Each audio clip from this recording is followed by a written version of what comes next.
तो हम लगन और सप्तम भाव में स्थित ग्रहों के बीच में जो कॉस्मिक एनर्जी एक्सचेंज है उसकी बात कर रहे थे। और इस वीडियो में बात करेंगे किसी का जैसे लगन में सूर्य स्थित है और किसी के फिर सप्तम में चंद्रमा साथ में स्थित है, तो इसमें जो कॉस्मिक एनर्जी का एक्सचेंज होगा दोनों ग्रहों के बीच में, उसका कैसा असर आपको देखने को मिलेगा। देखिए, सप्तम भाव में जो बैठा हुआ ग्रह है वो भी आपके लगन को देख रहा होता है और लगन वाला ग्रह निश्चित रूप से आपके सप्तम भाव को देखता ही है। ऐसे में दोनों ग्रहों के बीच में जो ब्रह्मांड की या हम बोल सकते हैं जो कॉस्मोस जो एनर्जी एक्सचेंज है वो रहता है, यानी एक दूसरे के साथ ये अपना एनर्जी को एक्सचेंज करते हैं। ऐसे में इसका बहुत ही गहरा प्रभाव आपकी लाइफ पर पड़ने वाला है। तो देखिए, किसी का जैसे मान लीजिए सूर्य लगन में है, सूर्य लगन में होने से ऐसा जातक हाईली क्रिएटिव होगा अगर चंद्रमा फिर सप्तम भाव में है, और हर प्रकार की समस्या का समाधान खोजने में वो सक्षम होगा। स्पेशली करियर में ज़्यादा सफलता मिलने की संभावना है, बट यहाँ पे जातक अपने कुछ हद तक जिद पे आके फैसला करेगा। और चंद्रमा का ऐसी स्थिति में कुछ हद तक ज़्यादा बैलेंस हो जाएगा अगर हम भावनात्मक रूप से देखेंगे तो, क्योंकि जो सूर्य है बहुत ही मजबूत आत्म शक्ति देता है। ऐसे में जब सूर्य चंद्रमा को देख रहे हैं तो चंद्रमा पर भी अच्छा प्रभाव पड़ेगा। हाँ, यहाँ सूर्य अच्छी स्थिति में होने चाहिए, ये बहुत जरूरी है। अब सूर्य किसी का जैसे लगन में है तो ऐसे जातकों के लिए अपने करियर में अच्छा प्रदर्शन करना और कुछ भी अपने करियर से रिलेटेड हासिल करना बहुत ज़्यादा आसान हो जाएगा।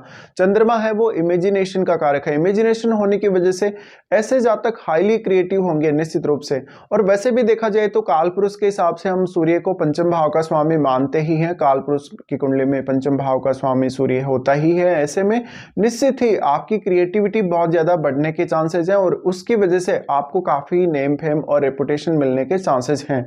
यहाँ पे देखिए, क्योंकि सप्तम भाव वो जीवन साथी का है, ऐसे में आप हमेशा अपना जो डोमिनेंस है जीवन साथी पर रखेंगे और आप हमेशा लोगों को अपनी तरफ आकर्षित करने में सफल रहेंगे। आप राजनीति या कोई भी ऐसा फील्ड जहाँ पे ज़्यादा से ज़्यादा क्रिएटिविटी है, जहाँ पर इमेजिनेशन की बहुत ज़्यादा आवश्यकता है, जहाँ पर मैनेजमेंट की बहुत ज़्यादा आवश्यकता है, कोई बहुत बड़ा प्रशासनिक पद, आप इन सब पे जा सकते हैं और बहुत अच्छा काम कर सकते हैं। दूसरा, ऐसे जातक हमेशा हाईली क्रिएटिव इसलिए होंगे क्योंकि इनके पास जो विचार हैं वो बहुत सारे हो सकते हैं किसी भी कार्य को करने के लिए। तो आप बहुत डिफरेंट तरीके से सोच सकते हैं। आप विशेष जो परिस्थितियां हैं या अलग अलग परिस्थितियां, उनके अंदर आप अलग अलग प्रकार से सोचकर डिसीजन ले सकते हैं। तो इसका जो प्रभाव है बहुत ही ज़्यादा गहरा पड़ने वाला है। अब क्योंकि सप्तम भाव में चंद्रमा है, सप्तम भाव में चंद्रमा होने की वजह से जो पार्टनर है, पार्टनर आपके अकॉर्डिंग चलने वाला होगा और पार्टनर भी आपको बहुत अच्छा सपोर्ट अपनी तरफ से करने वाला होगा। तो इस वजह से आप ज़्यादा फोकस कर पाएंगे अपने करियर पर और अपने आप पर भी। देखा जाए तो ऐसे में कुछ हद तक आपको डोमेस्टिक लाइफ में थोड़ी खुशी कम मिल सकती है। आपका जीवन साथी बहुत बड़ा मेजर रोल आपकी लाइफ में प्ले करेगा आपकी डोमेस्टिक लाइफ को लेकर। अब हो सकता है किसी अन्य ग्रह का प्रभाव चंद्रमा या सूर्य पर हो तो थोड़ा रिजल्ट डिफरेंट हो सकते हैं, बट जो आपस में इनका एनर्जी का एक्सचेंज हो रहा है, जो एक दूसरे का प्रभाव एक दूसरे पर पड़ रहा है, उस वजह से आपके पास बहुत सारे ऐसे साधन होंगे या बहुत सारे ऐसी आपके पास चीज़ें होंगी जिनका इस्तेमाल आप अपनी लाइफ में कर सकते हैं। वो आपके आइडियाज़ हो सकते हैं, आपका कोई ऐसा कोई डिसीजन हो सकता है या कोई भी ऐसी वस्तु हो सकती है। तो यहाँ पे एक हम बोल सकते हैं व्यक्ति के पास जीवन जीने के बहुत सारे ऑप्शंस आ जाते हैं, व्यक्ति के पास नेम फेम के बहुत सारे ऑप्शंस आ जाते हैं। हाँ, यहाँ पर जातक है वो दूसरों के लिए जीने वाला भी होगा कुछ हद तक, और ऐसा जातक लीडरशिप में, राजनीति में काफ़ी अच्छे से काम कर पाएगा।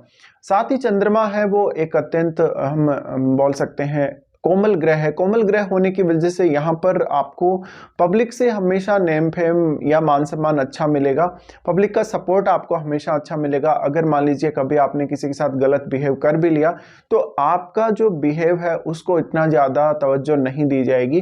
तो इस वजह से कोई भी ऐसा पर्सन जिसके ये स्थिति बन रही हो उसको अपने हिसाब से अपने जीवन को चलाने की स्वतंत्रता रहेगी और कुछ हद तक ऐसा जातक स्वच्छंदता जरूर रखेगा अपने जीवन में। फिर मेन बात आती है आपका मैरिज होने के बाद जो सेकेंड हाफ ऑफ लाइफ आप जीते हैं वहाँ। तो ऐसे में आपका जो सेकेंड हाफ ऑफ लाइफ है वो डोमेस्टिक लाइफ के हिसाब से उतना ज़्यादा अच्छा तो नहीं रहने वाला, बट आपको यहाँ पर जीवन साथी का ज़्यादा से ज़्यादा सपोर्ट और जो कुछ आप अपने जीवन साथी से एक्सपेक्ट करके चल रहे हैं वो ज़रूर मिलेगा। साथ ही दूसरे लोगों से जो आपकी एक्सपेक्टेशंस हैं, दूसरे लोगों के द्वारा जो आप काम करवाना चाहते हैं वो आप ज़रूर करवा लेंगे। साथ ही आप एक बहुत ही अच्छी लाइफ जिएंगे, रॉयल लाइफ जिएंगे, और दूसरे कोई भी पर्सन जो आपकी सेवा में हमेशा के लिए तत्पर रहेंगे। अब देखिए चंद्रमा है तो यहाँ पे किसी भी दूसरे ग्रह का प्रभाव नहीं होना चाहिए। अगर यहाँ कोई ग्रह युति करके बैठा है तो इसके जो रिजल्ट हैं काफी बदल सकते हैं। तो जो एनर्जी का एक्सचेंज हो रहा है, जो आपस में एक दूसरे पर दृष्टि पड़ रही है, और उस वजह से जो एक्सचेंज हो रहा है उसकी वजह से एक बहुत ही स्ट्रॉन्ग इंपैक्ट आपकी पर्सनैलिटी पर भी आएगा। तो आप बहुत ही चमत्कारिक हो सकते हैं व्यक्तित्व के मामले में। आप बहुत ही सडनली किसी पे अपना प्रभाव डाल सकते हैं अपनी बातों के माध्यम से, अपनी पर्सनैलिटी के माध्यम से, और आप दूसरों के लिए जो है हमेशा अच्छा करेंगे, कल्याण के बारे में ही सोचेंगे, कभी भी किसी का नुकसान करना नहीं चाहेंगे।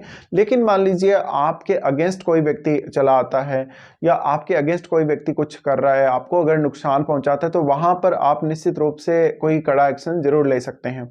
इस प्रकार से देखा जाए तो ऐसे जातकों कि जीवन में माता और पिता का बहुत अहम रोल हो सकता है। स्पेशली मैरिज के बाद आपकी माता जी का रोल आपके जीवन में बहुत ही ज़्यादा अहम हो सकता है। पर देखिए वैसे अगर देखा जाए तो चंद्रमा सप्तम भाव में है, तो सूर्य वास्तव में यहाँ पर चंद्रमा को एनर्जी प्रोवाइड ही करेंगे, और चंद्रमा को जब एनर्जी मिलेगी तो आपका इमेजिनेशन ज़्यादा से ज़्यादा बढ़ेगा, आपका सोचने समझने का तरीका बदलेगा, बहुत कुछ आपकी लाइफ में बदलेगा, क्योंकि आपके विचार बदलेंगे और विचारों से आप सब कुछ बदल सकते हैं।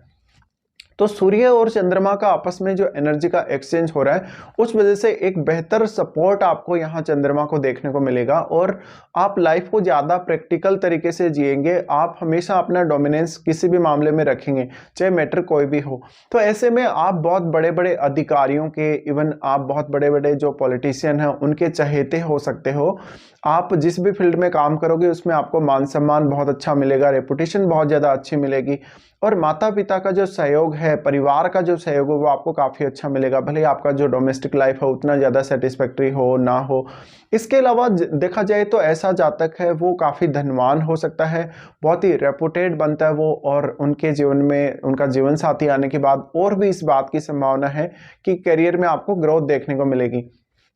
तो यहाँ पर जो एक्सचेंज हो रहा है एनर्जी का इन दोनों ग्रहों के बीच में वो बहुत ही ज़्यादा अच्छा माना जाएगा आपके लिए। और क्योंकि देखिए चंद्रमा मन का कारक है, मन का कारक होने की वजह से सबसे ज़्यादा जरूरी है आपका मन का सही काम करना, सही समय पर डिसीजन लेना, सही समय पर डिसीजन पे काम स्टार्ट करना। तो ये सब इस स्थिति में हो पाएगा और इसकी वजह से ही आपको आगे बढ़ने का मौका मिलेगा। अब देखिए ऐसे जातकों के पास कैरियर के मामले में बहुत ज़्यादा ऑप्शंस हो सकते हैं, क्योंकि इनके अंदर क्वालिटीज़ बहुत ज़्यादा होंगी और वास्तव में ये अपनी जो क्वालिटी है इनको हमेशा हमेशा के लिए इम्प्रूव भी कर पाएंगे। तो आपको इस जो स्थिति है, जो सूर्य लगन में हो और चंद्रमा सप्तम में हो, तो इसके बहुत ज़्यादा बेहतर परिणाम देखने को मिलेंगे, कुछ खराब परिणामों को छोड़कर।